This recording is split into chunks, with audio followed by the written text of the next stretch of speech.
Hi, this is Kevin Conroy, and you're listening to the Geekcast Radio Network.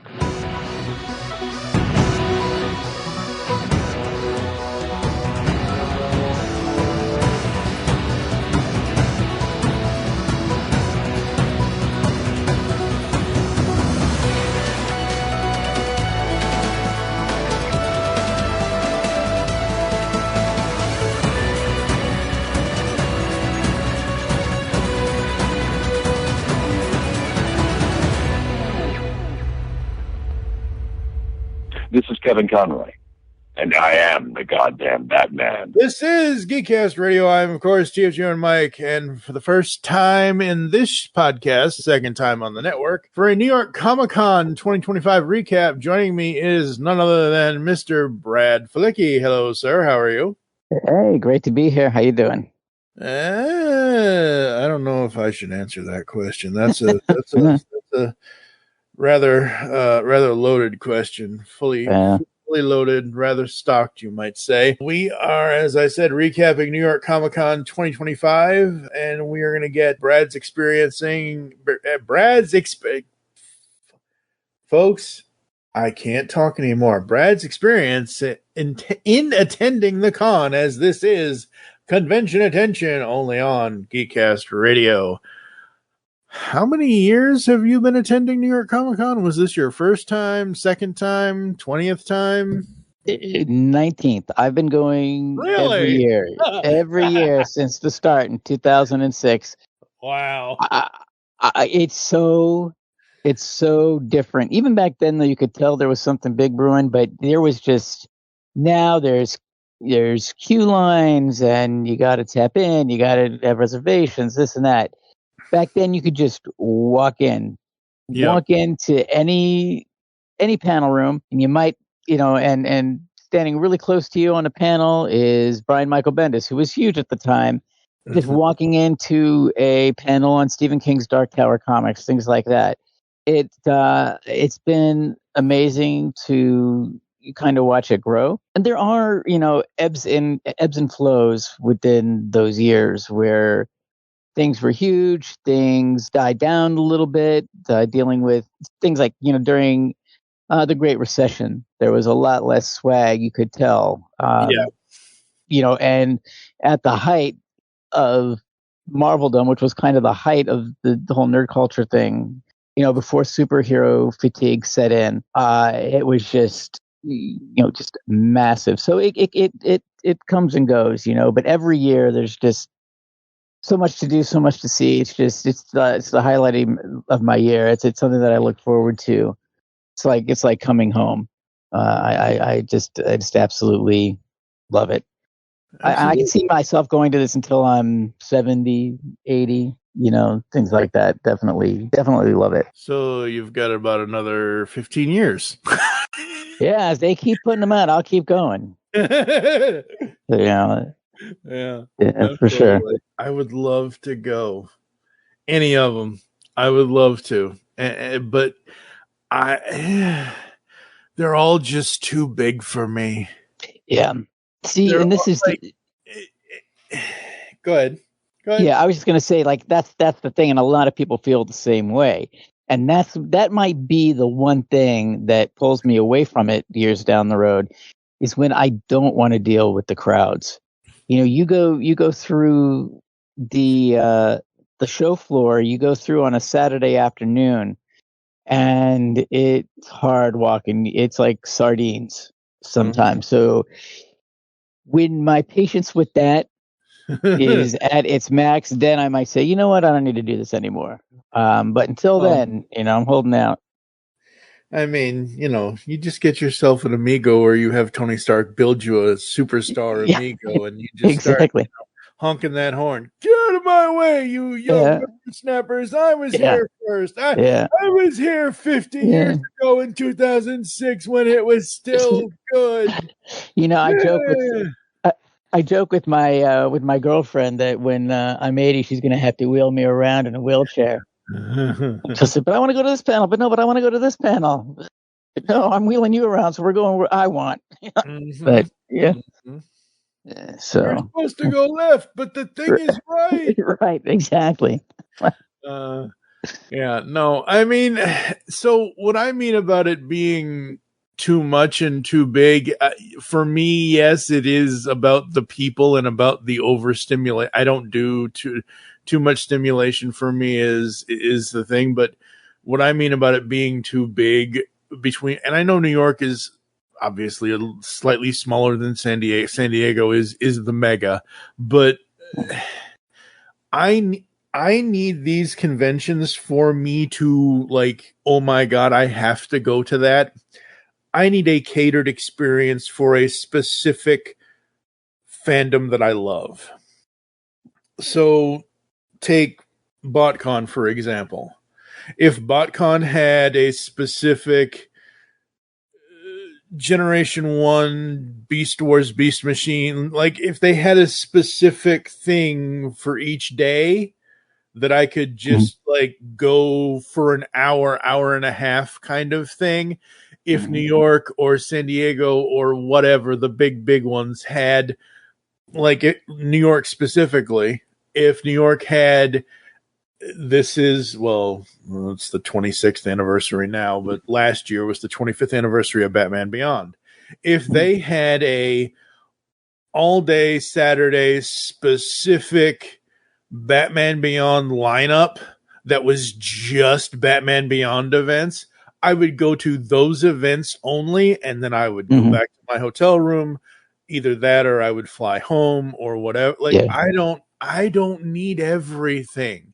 Like, I at this point in 2025, almost 2026, I've been sitting here in front of my screen covering conventions for our lovely podcast network here, the Geekcast Radio Network, and for other people.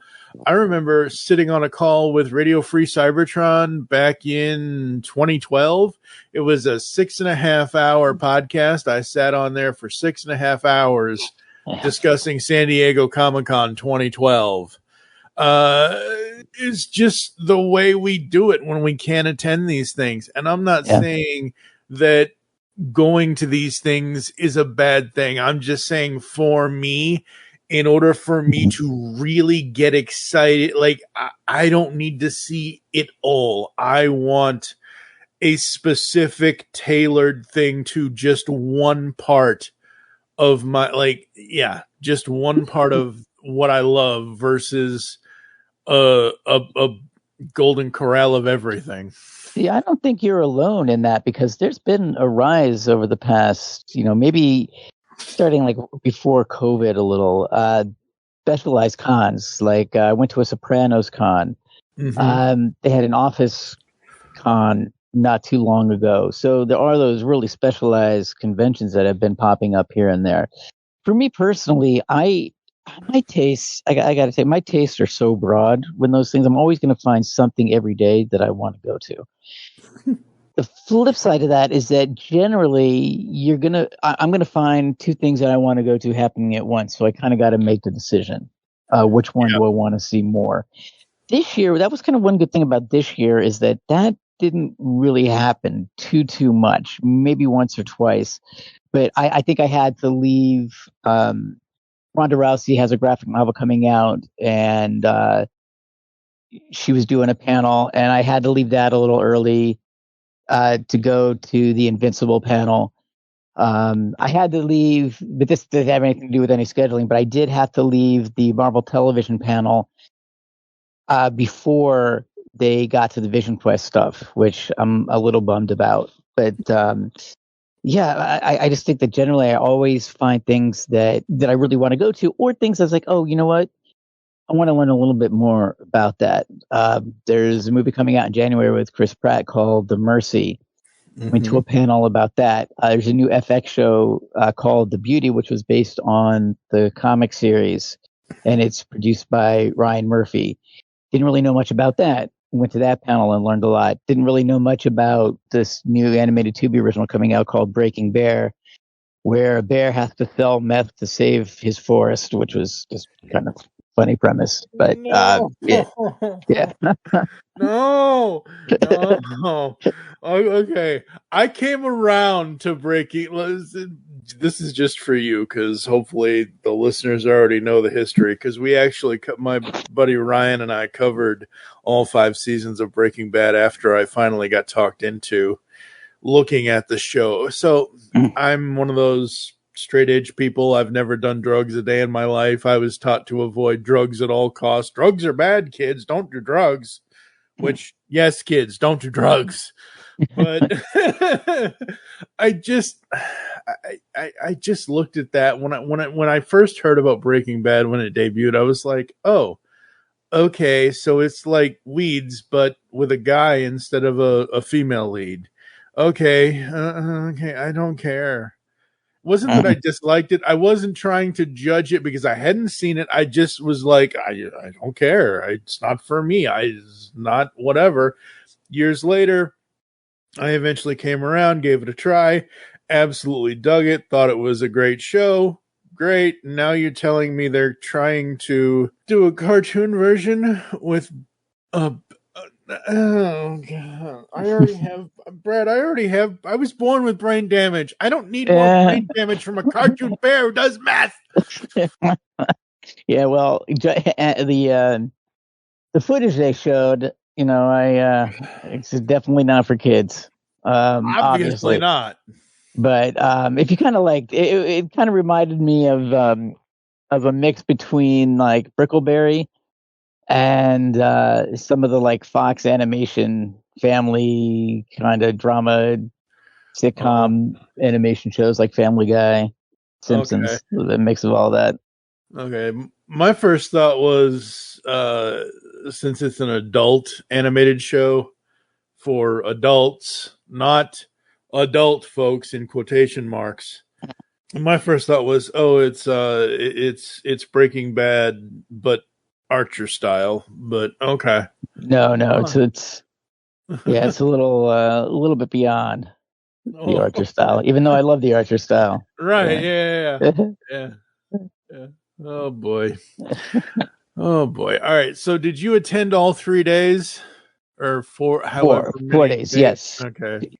Yeah, I never like to miss a day, so I'm always there. I always forget about the sometimes it's 5 days because they'll do Wednesday night preview night, Thursday, Friday, Saturday, Sunday, and I just always think, oh, conventions, it's weekend, Friday, Saturday, Sunday. That's why I say 3 days. Yeah. Well, it works out for me because I generally work evenings so that I can go during the day. And then so I don't really have to miss any day. At least, I mean, I might have to leave early 1 or 2 days, but I can generally go every day. Yeah, absolutely. I wouldn't mind like I did go to San Diego 2023, and I did like the preview night because it gives you time to really see what's on the floor. They don't have any panels, so then you can kind of get an idea of where you want to go, what you want to see on that night, and you can go to panels and then go where you have to go, during on the show floor. So I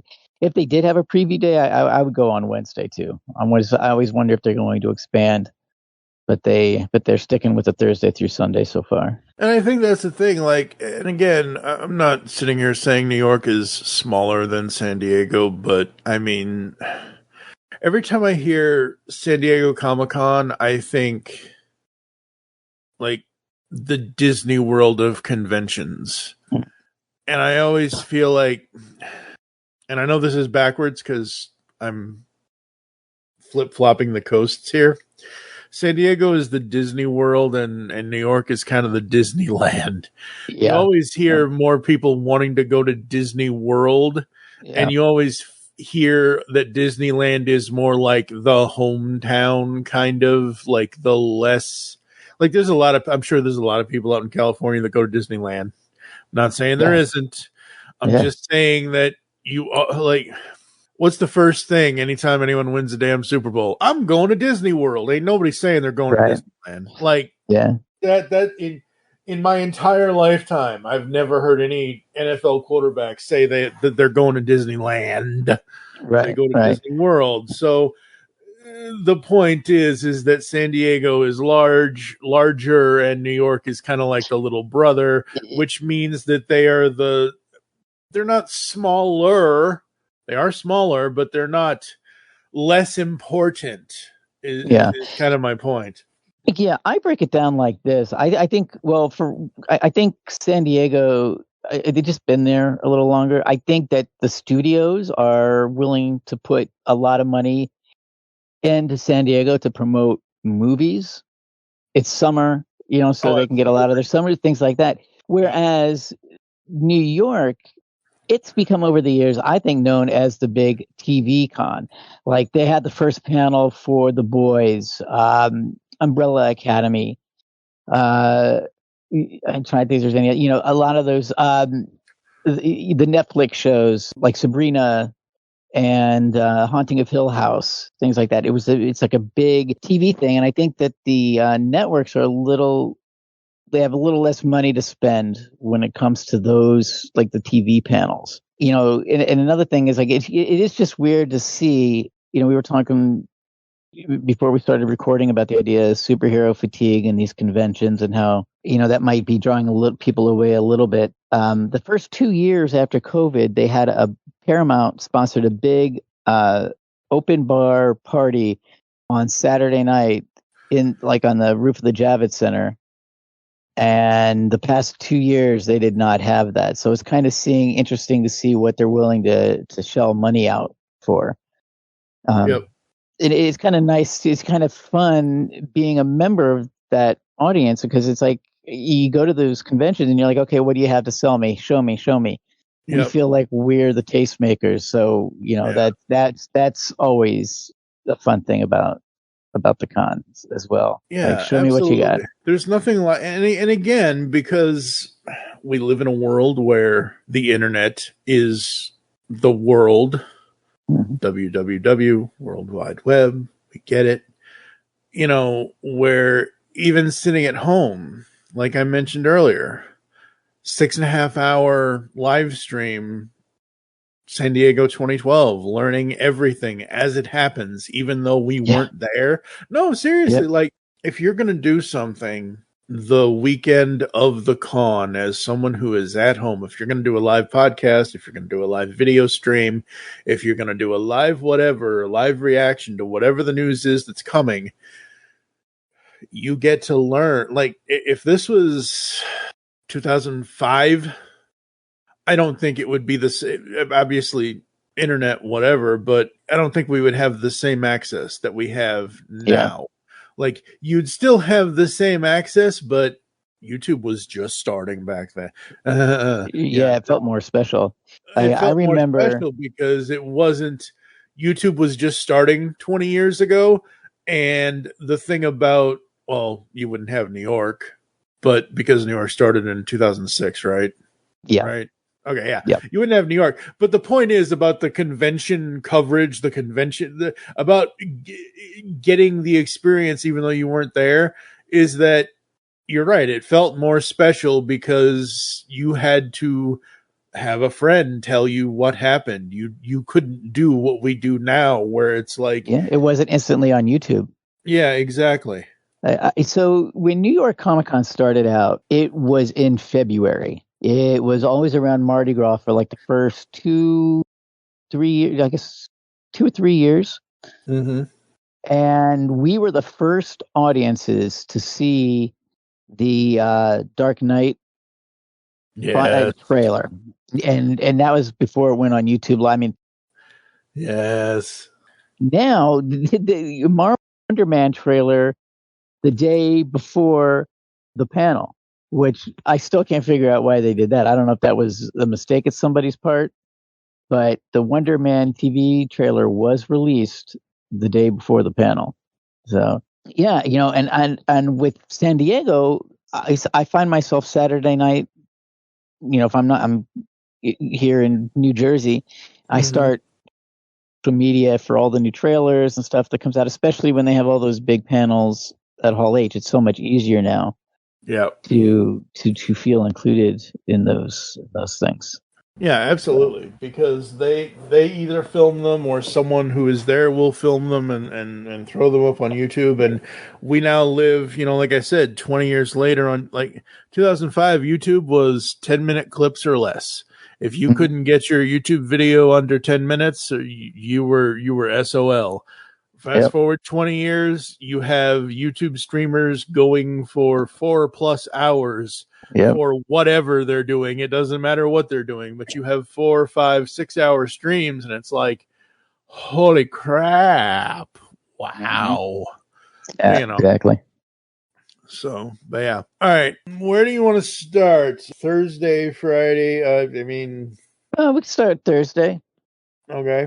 Yeah, I can go day by day. Sure. Thursday, I started out at the Vertigo panel because I'm a huge Vertigo fan. Uh, I I was so excited when they announced that they were coming back. So I went to that panel to see what they had to say. Some cool new series coming out. They had to reiterate that they're still doing the Black Label, so those are going to concentrate on more adult. Yeah, they're Yeah, separate though, right? Yeah. yes. So Vertigo is getting kind of back to what it was in Yep. the 90s and the early 2000s. They are there's a which is actually Black Label, but there's a Gotham City Sirens new series coming out, Love Hurts. That's on Black Label. That's kind of like an R-rated, almost rom-com. It's 4 issues. Each issue is going to be a season. Oh wow. Black Canary announces that she's getting married, and there's a lot of things that happen over the next year within the 4 issues. There's a series coming out called Crying Doll that deals with being in New York during the AIDS crisis. The Ram V has like another magic-based series coming out. Just bear with me here because I just want to get the titles right. It's called Black Tower: The Raven Conspiracy. So that's going to be fun. It's just fun for me because reminds me of what got me back into collecting comic books back in the 90s was Vertigo, like towards the late 90s with Sandman and Preacher. So it's just fun to have those smaller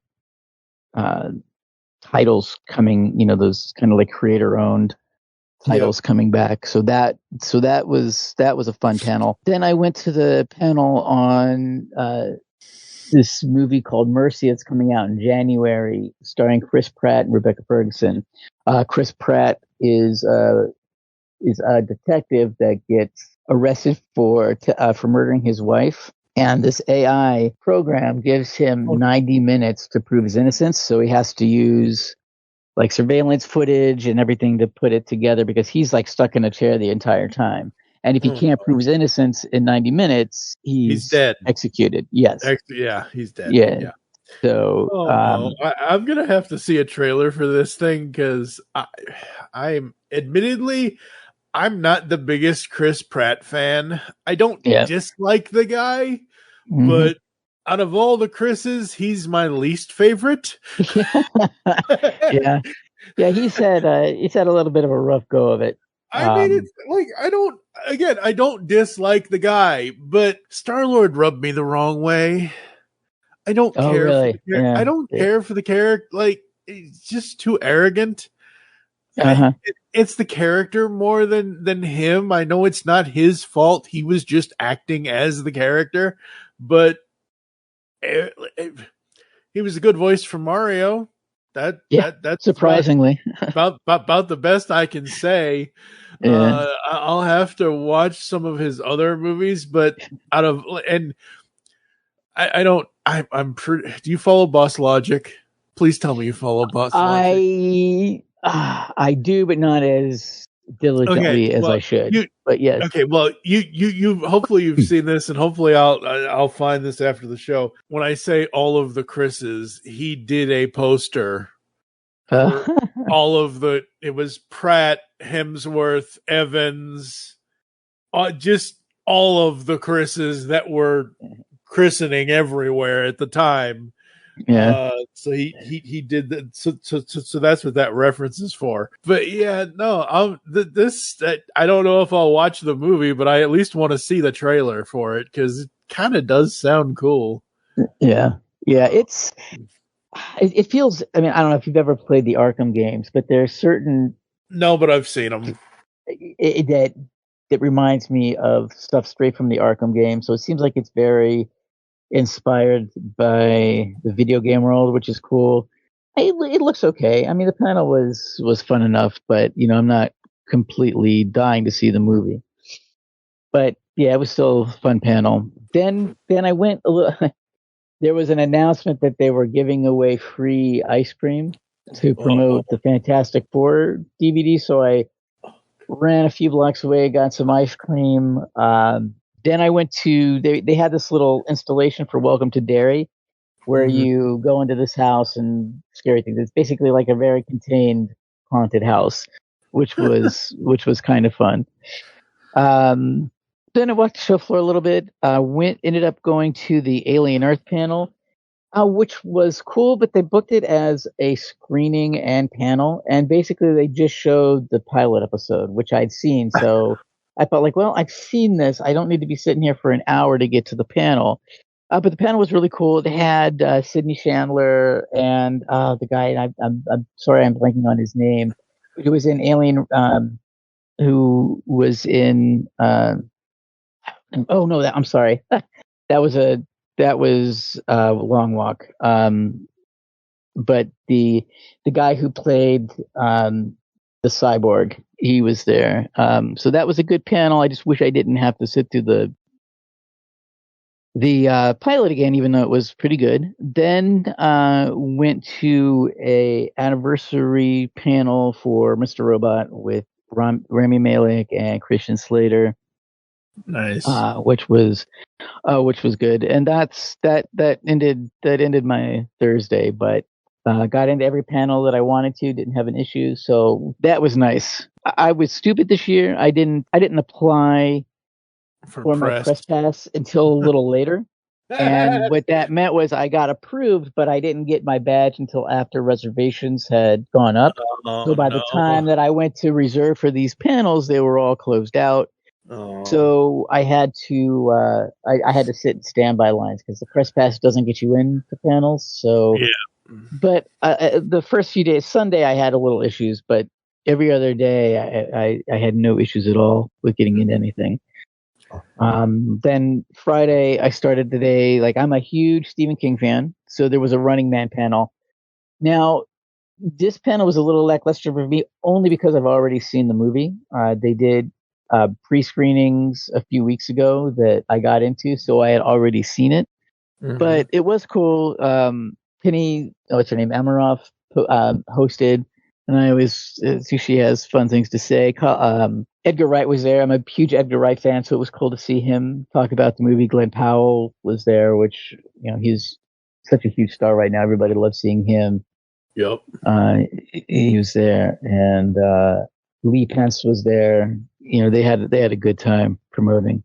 It was a fun panel, but like I'd already seen the movie, which I do recommend to people, even if they're fans of the Schwarzenegger version. It's definitely worth checking out. Then after that, I went to the DC Comics Gotham City panel, and they also talked a lot about that Sirens series. There was a lot of stuff coming out of the Absolute Batman and the launching a new Batman #1 with Matt Fraction.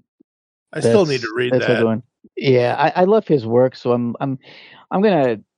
I have definitely given up on the idea of monthly comics. I just stick to the trades. So I'm excited when that first trade comes out. Yeah, I'm the same way. I can't do. In general, I can't do monthly. I do with the Skybound stuff because I do another podcast, somebody else's podcasts, but generally, yeah, I prefer the trades over the monthlies because it's just easier. You have the whole It's story. Yes, and it's so expensive. And I hate trying to store comics. Long box on it, they're heavy. They're just hard to store. I much prefer the trades. Yep. Yeah. There's anyway. Yeah. There's an Absolute Catwoman series coming out. They talked about that a little bit. So yeah, that basically sums up what was going on with the Batman world. Then let's see, what was the next panel? There was some pretty cool things for Resident Evil Requiem at the booth. That was kind of fun. Yeah, a lot of show floor stuff. It is of note too that the last couple of years DC did not have a booth, but this year they were back. They had like the Peacemaker costume displayed, some exclusive shirts. So it was nice to see DC back. Then I went to the panel on the X-Men comic. It was just a lot of stuff that's coming off the Age of Revelations that's starting now. There's like a new Expatriate X-Men series. Very cool. A new Rogue series, a new Magic series, Deadpool, a new Cyclops series, a new Storm series. So then I went to Ronda Rousey panel. She's got a graphic novel coming out, and I was just curious. I always found her interesting, and always wondered what her kind of connection was to this world. But she's always loved comics. So yeah, she's got a comic coming out based with a character called Mother, who is basically based on her, but with a lot more violence and guns. Okay. So yeah, and then to the Invincible panel, which was cool. Kirkman was there, and Stephen Young and Jillian Jacobs. They released you know how for trailers for each season they have the Burger Mart. They showed that new trailer. Lee Pace was on that panel as well, as he's voicing a character for that. Then there was the Bloomfest panel where Jason Blum talks a lot about stuff that's coming out. For me, this panel was fun because, again, I'm a Stephen King fan, and Black Phone is based on a Joe Hill story, his son. So Joe Hill was there at the panel, and some of the cast of Black Phone 2, Ethan Hawke. They also had, this was a surprise too, is they also have a gaming division, and Robin Fink from Nine Inch Nails, who plays guitar for the live band, came out he's got a game coming out called Sleep Awake, which sounds really cool. It's like a reverse Nightmare on Elm Street in a way, like you can't fall asleep. Oh, nice. Yeah, but that game looks cool. But it was just cool seeing him. I didn't know he had like any any foot in the gaming industry. So that was a complete surprise. So that was kind of cool as a Nine Inch Nails fan. They talked about they ended the night. Matthew Lillard came out. They did a little talk on Five Nights at Freddy's 2, which I mean, I don't know. I didn't mind the first one, but the fact that so many people liked it and it did so well when there was all these other films that should have done better than it and didn't. So, but I'll go see it. So that was my Friday. Then I started Saturday by going to the Welcome to Derry panel, where the scenes they showed were really cool. So that just really got me even more hyped for this. And as a Stephen King fan, they're bringing the character Dick Hallorann back, who is in The Shining. But what a lot of people don't know is that he was actually in the book as well. So that stays true to the It book. So that, I think that's kind of a cool angle.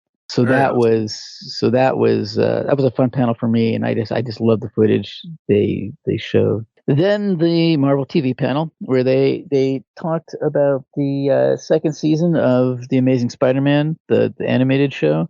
Yep. And they brought the showrunners on for X-Men 97 to talk a little about the second season. They showed like a sizzle reel They showed lots the of sizzle apocalypse. reel, and then they also like, oh, by the way, season 3, we're working on that Yes, too. yes, they did. Yeah. That And that news seems was funny. I can't tell. everywhere.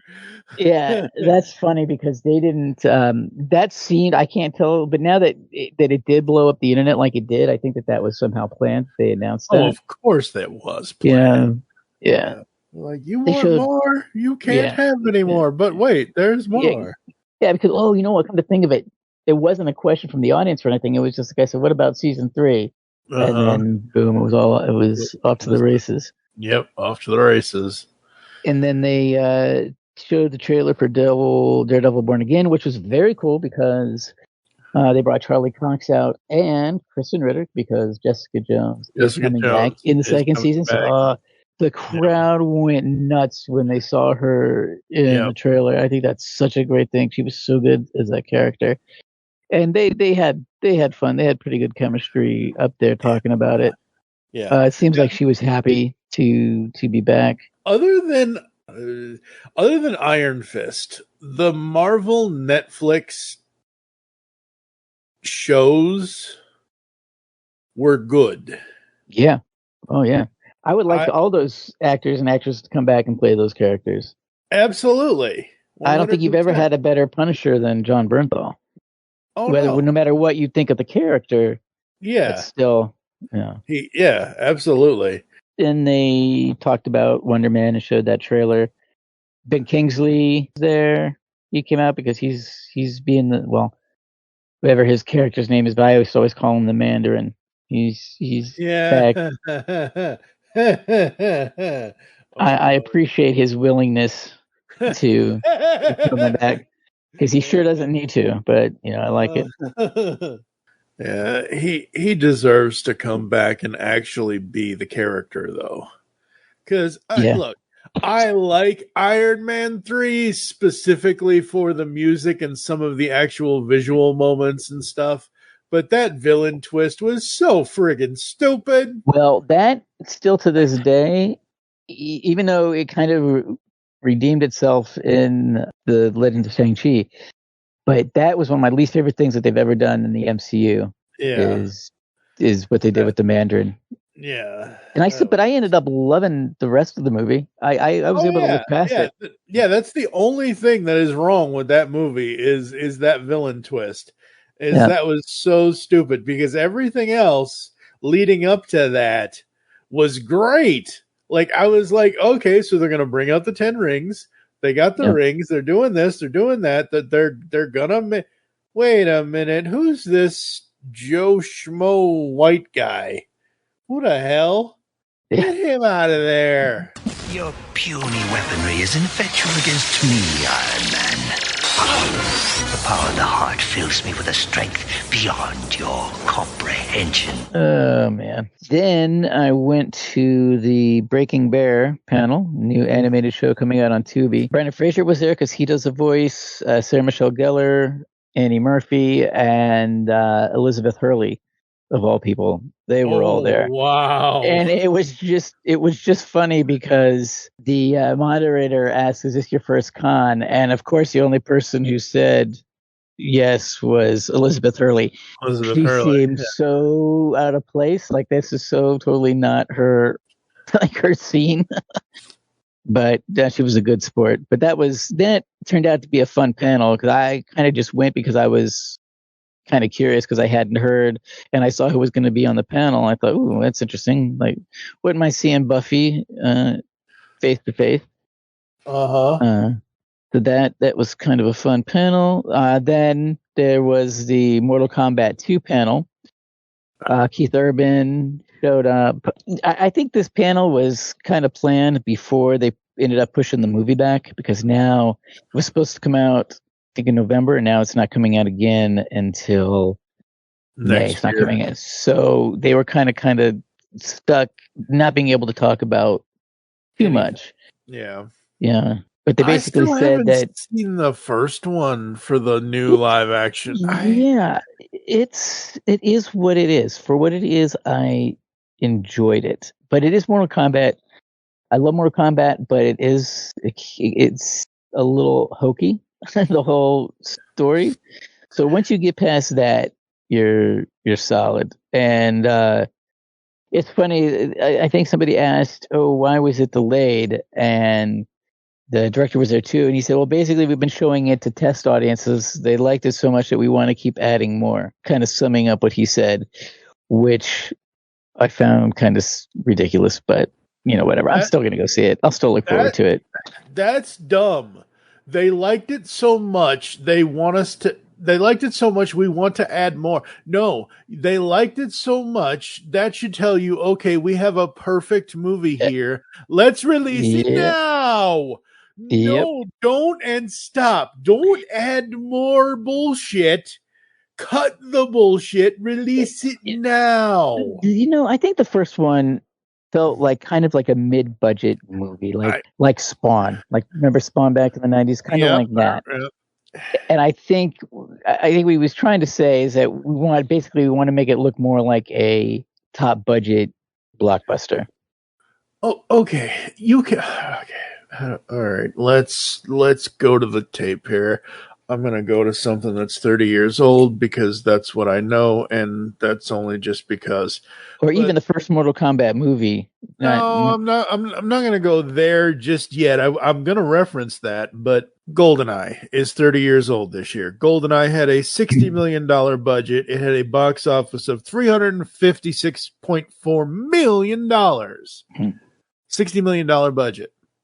Now, that to me says, hey, okay, this is James Bond. This is James Bond's return. He hasn't been on screen in 6 years. Since 1989, 6 years. Because Timothy Dalton, License to Kill was the last one. It's been 6 years. Pierce Brosnan is going to be the savior. He's going to be the return. He's going to bring Bond back. Great. Awesome. Fine. Fun.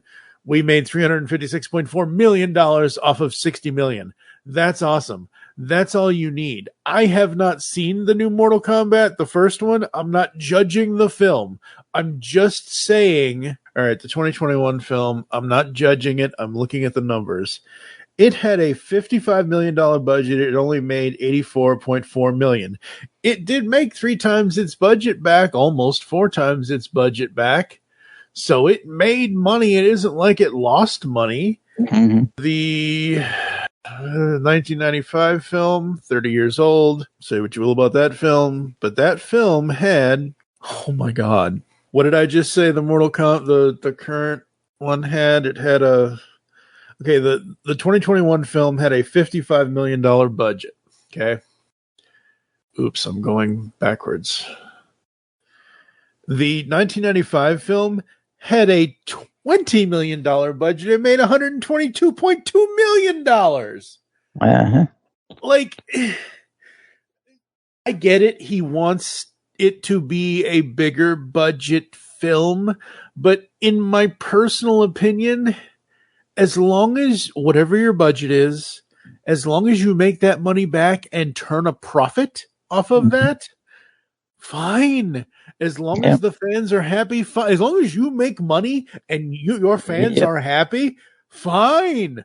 Not everything has to be an Avengers, an 2012. Not everything has to be 2012. Not everything has to be Infinity War and Endgame. Not everything has to be.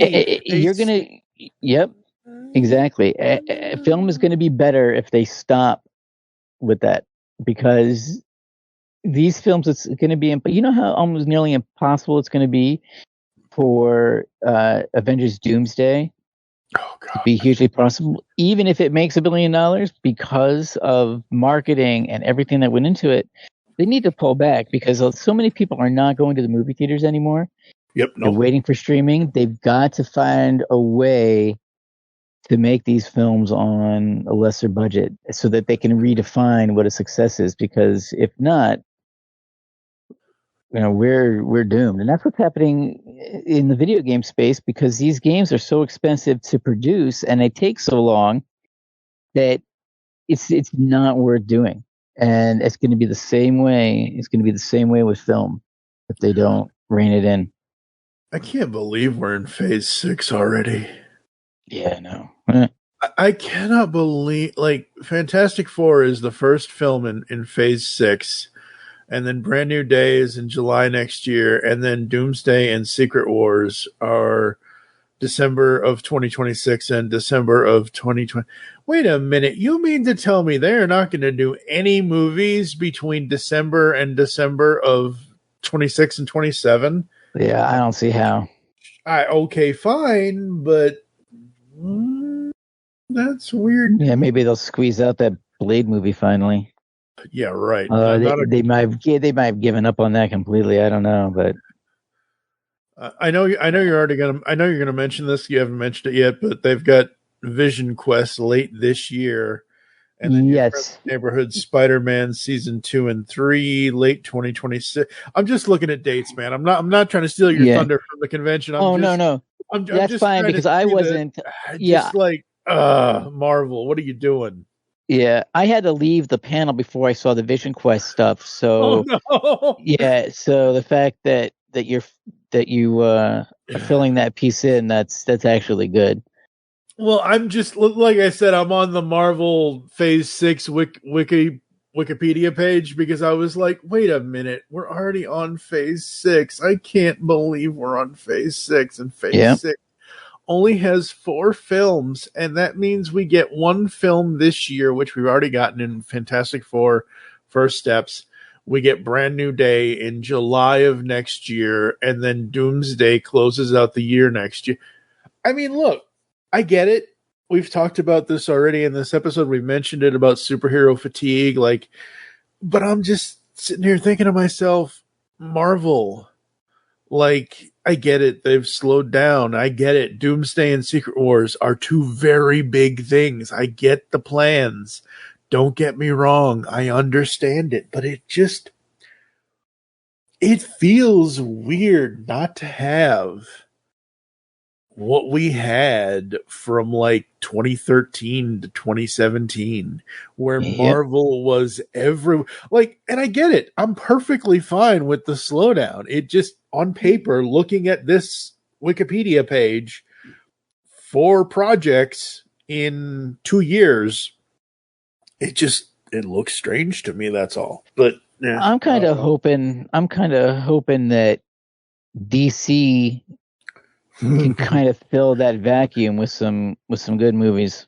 Hopefully Supergirl will be good, and I guess Man of Tomorrow will be the 3rd movie coming out.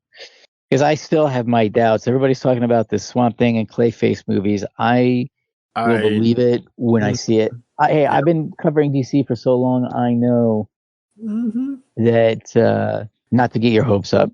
It's not DC's fault, but there's times when you should not get your hopes up. Yeah, so obviously Superman was this year, July 11th, 2025. Supergirl is June 26th of next year. Clayface is September. No. DC, please do not do this. Do not do this. Change that damn date. Change that goddamn release date right now, DC Films. James Gunn, I don't care. Whoever, I don't care. Clayface should not release on September 11th, 2026. But that's what it says here, that it's releasing on 9/11/20. No, don't stop. Yeah, I will believe it when I see it. I understand, but no. I mean, it's not. Yeah, it off topic, but I so much of the time I don't think Warner Brothers has any idea what they're doing. James Gunn does, so there's that. But I don't know. The upper management at Warner Brothers has no idea what's going on. I'm very okay. So here's where, and again, folks, I know we're off the convention thing, but this is just the way these podcasts go sometimes. But this is all superheroes.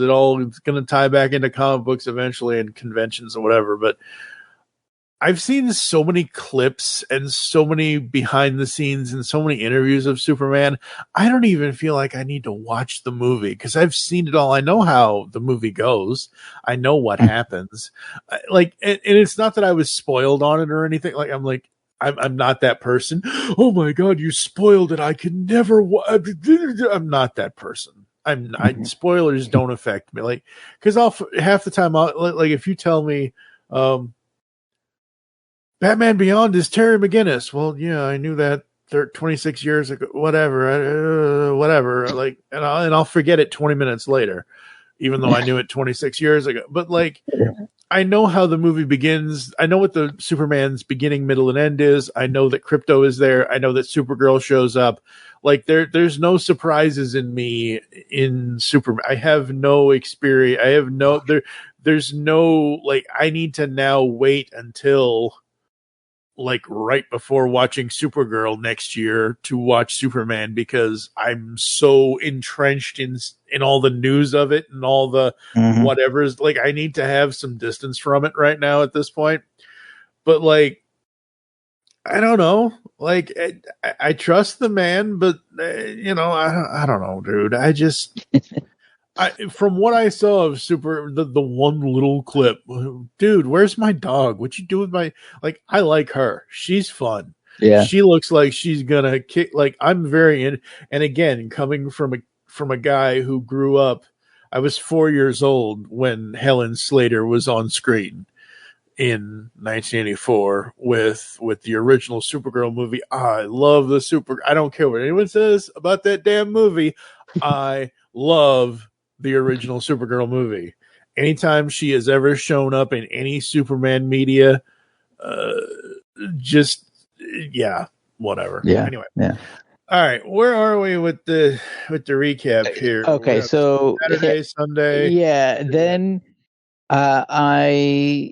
after the Mortal Kombat 2 panel, I went to a panel on The Beauty, which is a new FX show created by Ryan Murphy of, you know, Monster and Glee and fame. So he has a new series coming out based on an Image comic. Basically, you take a shot and it will automatically bring you to like your complete genetic potential. So people are getting beautiful, they're getting smart, but the problem is that you explode after 850 days. So you're having all these things with like these supermodels exploding. So two detectives have to go and research it. Yeah, right. But so Evan Peters and Rebecca Hall play the detectives. They were part of the panel. Anthony Ramos plays like an assassin. He was there. Ashton Kutcher, who plays the owner of the company that comes up with the shot, he was there. Ryan Murphy was there to talk about it. So that was a fun panel. I'm kind of looking forward to the show. I think it's going to be a lot of fun.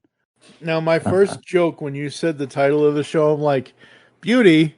I guess there's no beast. Oh, wait. The fact that they die after 850 days. That's the beast. That's the beast. Yeah. Right. Yeah, exactly. Trying to think what, yeah, I mean, it does look like definitely has that Ryan Murphy flavor to it, but I think it's going to be good. Ashton Kutcher was, talking like, you know, he does a lot of, I mean, I guess he's come out of a lot of flack lately. Really? Yeah, not exactly canceled, but I think he was treating people bad, but he talked a lot about the social implications of what the show is trying to say, because he's kind of in that tech world too. He's invested in a lot of these tech startups, so he had kind of a little bit of that experience bringing it into the character of the owner of this evil company. Okay. So I do think I'll be watching that. I think that comes out in January. That's what Murphy. I don't know his name off the top of my head, but now I recognize Nip Tuck, of course. Yes, that was one of his first shows. Yeah, absolutely. Yeah. Well, I'm on it again. You mentioned his name, and I'm like, how do I, like? If you mention Ryan Gosling, you mention Reynolds, you mention any other Ryan, I'm like, okay, sure, I know that guy. 911, 911. Okay, yes, he did those two shows too. Yep. Yeah, I know. I'm looking right. I'm like, oh, okay, cool. All right, very cool, very cool. Yeah, and that was my Saturday. Like I was saying, they used to have after parties, like an open bar. It was one year it was Yellow Jackets, one year it was just like their scary Halloween shows. But they didn't have that this year, so that was a wrap on Saturday. Then Sunday, I tried to go to the Last Airbender panel, but that was the first panel that I got shut out of. I did go to the X-Men cast reunion, which was James McAvoy and Elliot Page. So that was fun, but that was the only panel that I went to on Sunday. And then it was just a lot of walking around the show floor, walking around Artist Alley a little bit. That's always fun. I was hoping that James Tynion would be there with his Tiny Onion, but I didn't see. They could have been there. I just did not see them where I was walking around, so I don't think they were, but I can't say for sure. Yeah. And the show floor got crazy on Sunday. Usually Sunday it's a little easier to walk around, but it was really, really packed. So I don't know if it's how they schedule the panels on Sunday. There was also a Fiona and Cake. I'm an Adventure Time fan, so I was going to go to that panel, and that seemed a little crowded. So I didn't go to that. So just a lot of show floor for the rest of Sunday, and that was the con. Very cool, very cool. All right, so what was your favorite part of the whole thing? I would say my favorite part, just because I am a Stephen King fan, I liked all the Welcome to Derry stuff and Running Man, and I really liked that Joe Hill showed up at the Blumhouse panel. So that was fun for me, and just the overall experience was pretty good. Even though I was stuck on the standby lines, I didn't feel like I spent the whole time on lines. It seemed to be pretty efficient. And there were a few years, probably like around 2014, where almost every single panel I tried to get into, it was shut out. That's when it was growing to the point where they didn't know how to deal with it. So that it's kind of nice to see that stuff in the past. So just the overall quality of life experience with the con was pretty good. Just shut out of that one panel. Yeah. Actually, and we did try. My girlfriend and I did try to go to the One Punch Man screening, and that we were shut out of too. And that was also on Sunday. So a lot of stuff on Sunday seemed to be very packed. Mm. Yeah, and you would think that the Sundays at the con, like unless it's like panels or screenings, usually Sunday is kind of like cleanup day. Yeah, it's usually pretty mellow. You sometimes find good deals with some stuff at the end of the show. Yep. But yeah, it was very, very busy up until the end. You want to tell the James McAvoy autograph story? Oh yeah, my friend came in from out of town from Pittsburgh. She's a really big fan, so she decided she's not your typical Comic-Con audience type. So it's funny how those autographs get people in. I never had the experience, and she was like, "Oh, can you help me, find my way around and do the autograph thing?" So, and I'd never done it before, so I kind of had to find my way to it. And it worked out pretty smooth. He was nice. She ended up running up to at the end of the panel and where he was on and trying to take a picture, but he grabbed her phone and took a selfie. So it's almost like, you didn't need to pay. You got that picture. You almost don't need to pay for the photo op. Yeah. But those things are really, really popular. That is not something that I've ever participated in. That's not. It's a big draw for a lot of people, but I feel like if I have $150 to buy some graphic novels and like a couple T-shirts, I'm going to do that rather than a photo op. That's just how I look at it. It just doesn't seem to be worth the money. But that was, just pretty efficient as well, from what I can tell, because I had never done it. But they that all went pretty smooth. How was the staff? Did you have, like, I know not a lot of people have a run-in with the staff, but how was it staffed? Like, how was all that? Like, was there any issues or anything with that kind of stuff? No. They were very nice and told me exactly where we had to go. Very cool. Very like, cool. Is this the right standby line? Yes. Yep. I had a friend with an ADA badge that he had some slack getting let in at one entrance, and he got into an altercation with one of the staff security guys. But other than that, the staff's always been, I find, pretty good, which is a good thing to say, because it would be very easy to get annoyed with constantly getting barraged with dumb questions. I have no complaints about the staff at all. Yeah, absolutely. I mean, that's the thing. That's one of the reasons why that's one of the reasons why I like doing convention attention, is to point out to anyone listening that may want to go to New York or San Diego or Emerald City or Rose City or whatever ones we end up doing on this thing, is if you're going to these things, hey, the staff is there to help you, but also be courteous to them. They'll be courteous. It's the old standard, say nice stuff to people. They'll say nice stuff to you. Don't harass them. But if you have questions, just be polite about it and that kind of thing and whatever. And, Yep. If you put good deeds out into the world, the good deeds will come back. Come back. Yep. Don't start none, won't be none. Yep. Well, then. All right. We just went back to playground rules. Holy crap. Yeah. All right. Here we go, folks. Is there anything you think that the staff or the organizer, is there anything you think Reed Pop specifically for New York, is there anything they could change for next year? I think they might have to reevaluate Sunday because it was so packed.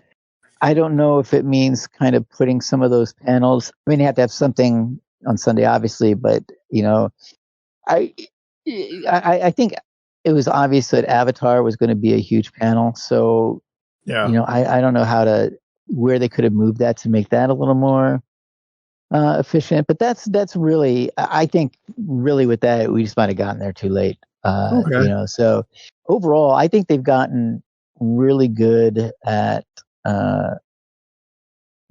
running a smooth machine. Like, they know what they're doing now. They kind of got everything together. I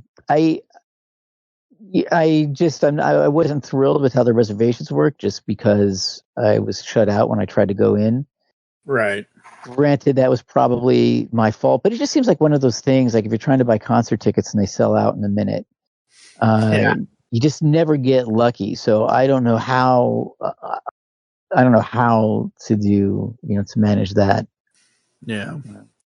I mean, they could always come up with a better system of how to do it. I mean, that's, And then they try new things like every year. Do they sell 4-day passes? Do they just sell them the Thursday, the individual day passes? It's, they keep trying. Yeah. Hey, as long as they keep trying, and as long as they don't trust the artificial intelligence, trust the actual intelligence, people. Yeah. Use the actual intelligence, not the artificial crap. Exactly. We don't want no artificial butter around here. Yeah, exactly. Final thoughts, and what other cons are you going to in either this year or next year? I'm planning on going to the Big Apple Con, which is like a smaller con at the New Yorker Hotel. That's November 22nd. That's a fun little con, but that's like for those really old guys that were buying Zap comics back in the day that remember when the very first Comic-Con was held across from Penn Station in the 60s. It's like that really old school history of Captain Marvel panel type thing. But it's still fun. It's a lot smaller. That's in November. Not that it's a con, but it's still kind of fun. I'm trying to get into Toy Fair if you do, let me know. Yeah, I will, because I usually cover for the DC, so But that's funny because that's such a professional con that you can't buy into the toys you see. So it's very much feels like work rather than something that I'd go to anyway. So I think that's in March, and then I really want to go to BookCon. I found out because BookCon actually had a booth at Comic-Con, and it looks like ran into somebody on the train who was at the con, and she was saying that it was already sold out. So hopefully I can get a press for BookCon because BookCon was great. They did like 2 years in New York, then they did 1 year in Chicago, and then 2 more years in New York, and then they shut it down after COVID, and now they're bringing it back. So I'm really looking forward to that. I don't think I'm going to try for San Diego this year. Next year, or next year. I mean, I off the subject, but it coincides with like a family reunion thing that my family does. So I try to go 1 year San Diego, 1 year to the family reunion thing like that. So I don't think I'll be going to San Diego next year. So I think that's it. A slight chance that I would go to C2E2 because my niece does live in Chicago. So that's always a possibility. So we'll see. But yeah, right now it's definitely going to try for Big Apple and BookCon and Toy Fair. And of course, Comic-Con, New York Comic-Con next year. Yep. New York Comic-Con next year. Very cool. Yeah, and overall, as far as final thoughts for this year, I wish there was more new stuff. There were just a few too many of the reunion panels. There was, like I said, the Mr. Robot anniversary panel, the X-Men. There was a Matrix panel with, I think, Hugo Weaving and Lawrence Fishburne. So I wish those panels are fun, but I'm more into the panels about stuff that's coming up. Yeah. That's like my one quibble this year, and just that Sunday was a little oddly packed. Yeah. So yeah, but yeah, I mean, I love it. I cannot see me not going. Haven't missed a year yet. Don't plan on missing. And I go to these. There's certain friends that I always meet at the con, and every year it's the same thing. This year sucks. I'm not going next year. This is too much. And they always end up going. Me, I'm very optimistic. There's enough to be cynical about in the world that going to the con is not something I'm going to be cynical about. It's just everything I love explodes. Yeah, exactly. And it's frustrating because you get really inspired, but you're talking about overstimulated, but you're just like, you had this nerd stuff for 4 days just screaming at you. And you're so inspired, but you're also so tired. And all you want to do is sleep for a week when it's done and not watch one superhero show, and just kind of recalibrate and recharge.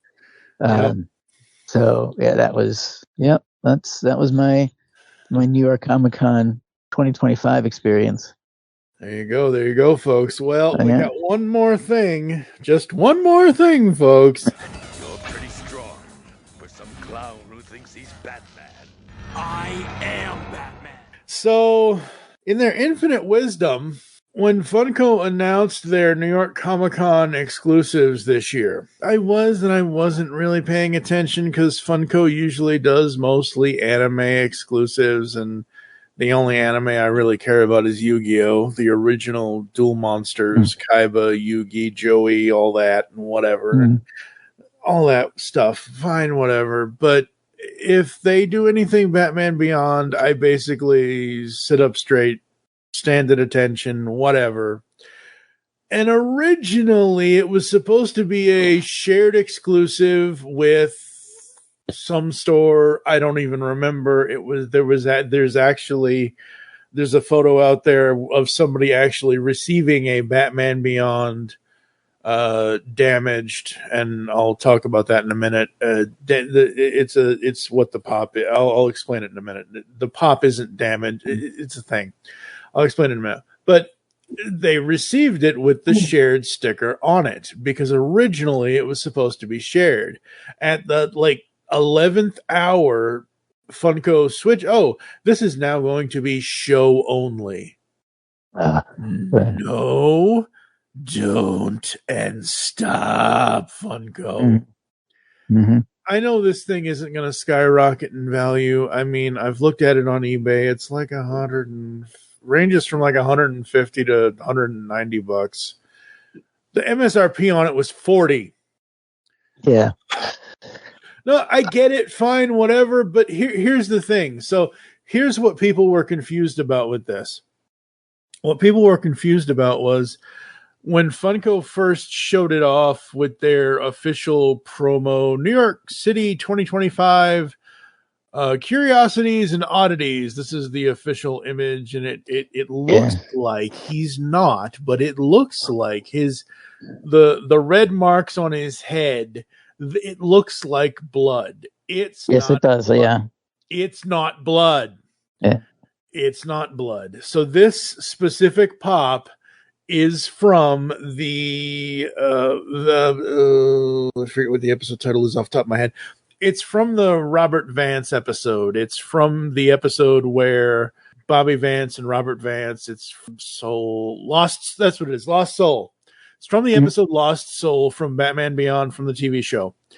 In that episode, Lost Soul, Robert Vance was this character that he's one of these characters that I'm an old man. I don't want to die. I want to live forever, which means I'm going to upload my consciousness to this computer and I'm going to wake up 65 years in the future.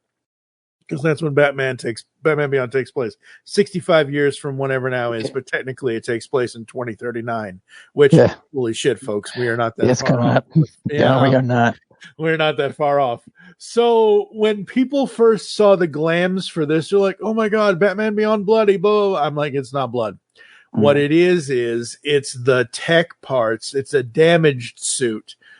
It's when Batman was fighting the technology. He was fighting Vance and Vance was taking over his suit.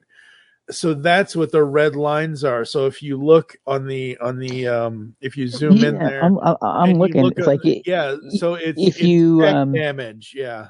If you look at it closely, you can tell that it's damaged. It doesn't have a feel like blood. It doesn't. No, if you look at it far away, it looks like blood. But it's very much. Here, I'll send you a zoomed in shot.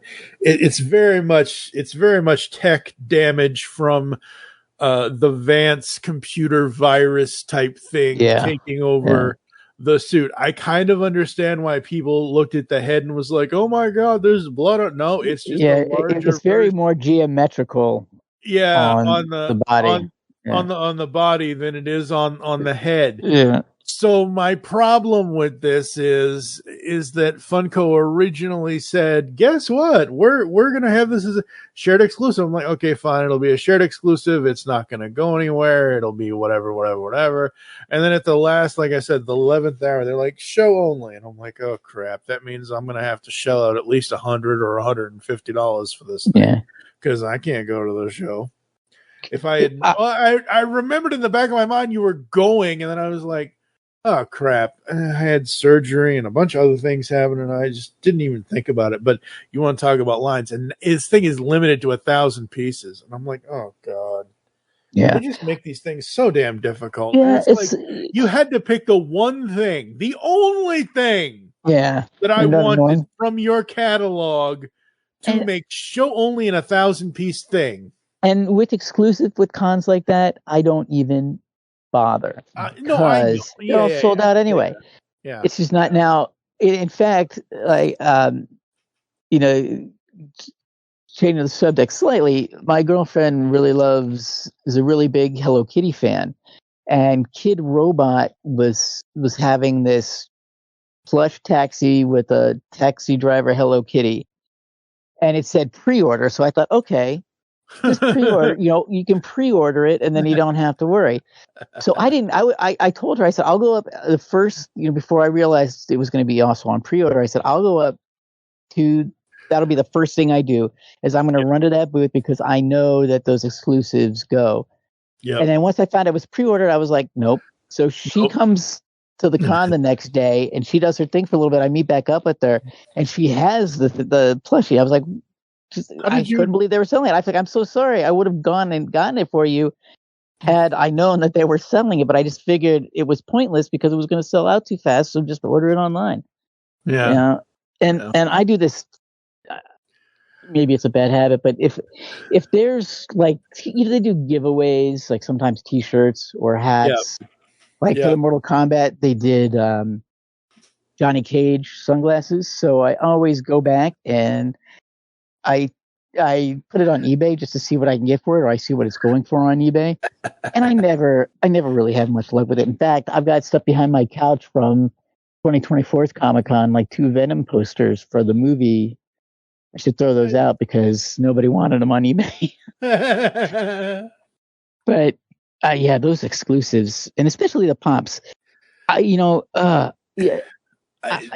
There's not many that I go like in every con catalog that Funko puts out. I maybe want 3 things out of the entire catalog. Yeah. And I'm perfectly fine waiting because I'm perfectly fine saving my money up, and I know I'm going to pay extra on the aftermarket. That's fine.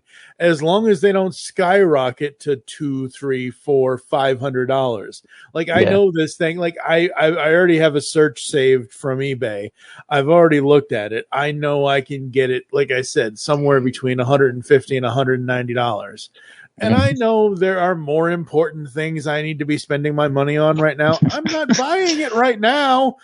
I just wanted to search for it to see what it was going to, like, I wanted to know what the ballpark was in the back of my mind so I can say, okay, let me set this over here for now. I'm perfectly fine waiting, and hopefully maybe it'll go down and I can get a deal for it at Christmas time or something. I highly doubt they it. might. Yeah, I mean, a lot of those things, people will put like like the T-shirts and hats. People will show that up for like $50 because they're exclusive. You wait a little while and they go down. Pop's a little different because they're such they're very different. Yeah, I did notice this year. Good. Sorry, that at cons, Funko takes up so much real estate. There's everybody selling Pops there all over. Yeah. This year that died down a little bit, but now there was a whole lot of Labubu, of course. But that's oh god, I don't even want. I can't even. It's like I'd rather reawaken La Bamba than talk about Labubu. Yeah, right. So, all right, folks, I think that's going to do it for this episode of Convention Attention. Previously to this, the last episode was our Top 100 Animated Series nominees, the 1990s edition. Coming up next will be our 2000s nominees edition of the Top 100 Animated Series nominees. We are not doing an ad break because I'm too lazy, so we're going to go right into the outro. Do you have anything you would like to promote before I run through the outro, sir? Let me get back to you on that. Maybe when we record another podcast, because I want to promote the DC News .com's podcast, but that's been on a bit of hiatus. So I mean, you can still promote it. It's still there, right? I mean, so definitely, keep checking that out for older episodes. And I'm never on X really, so I don't really tweet a lot, or I can't stand TikTok, so I'm an old man. I refuse that. I don't. I have Twitter because it will always be called Twitter. You should not name a social network a letter. Letters do not equal names to me. I mean, unless you're a famous musician that unfortunately has been gone for a while, DMX. That's perfectly fine. That's at least 3 letters, not just 1. Facebook and Blue Sky, those are my 3, and Instagram, those are 4. I'm limited myself to 4. I never get into I never get into Mastodon. I never get into Bumble, Rumble, blah blah blah blah, whatever. No. All right, folks. Well, thank you for listening to us here on Geekcast Radio. If you'd like to get in contact with us or leave feedback for the show, there are several ways to do so. Visit the website, geekcastradio.com, where you can listen to and comment on all of our content. Plus, we now have a brand new store. Visit shop.geekcastradio.com, where you can buy T-shirts up to 4XL. You can buy hats. You can buy all kinds of stuff. Check us out over there. You can also email us, feedback at geekcastradio.com. You can listen to us on any of the podcatching clients you choose to use, Apple Podcasts, Spotify, etc. You can join our Discord. The link will be in the show notes on geekcastradio.com. Become a fan on Facebook and all that good stuff. We hope you enjoyed this episode of Geekcast Radio. Wish you'll join us next time. As I mentioned earlier, the Top 100 Animated Series 2000s nominees will be revealed next time. For now, I am TFG1Mike with Brad Filicky. Thank you for listening. Until next time. For now, though, courage. You've just heard a podcast from the Geekcast Radio Network. If you enjoyed this discussion, head over to geekcastradio.com to check out this episode's post for more insights and links. Interact with the show, feedback at geekcastradio.com, or interact with us on X at Geekcast Radio and on Facebook at Geekcast Radio Network. Don't forget to subscribe to the Geekcast Radio Network of podcasts on your favorite podcatcher. So until next time, unleash the geek in you.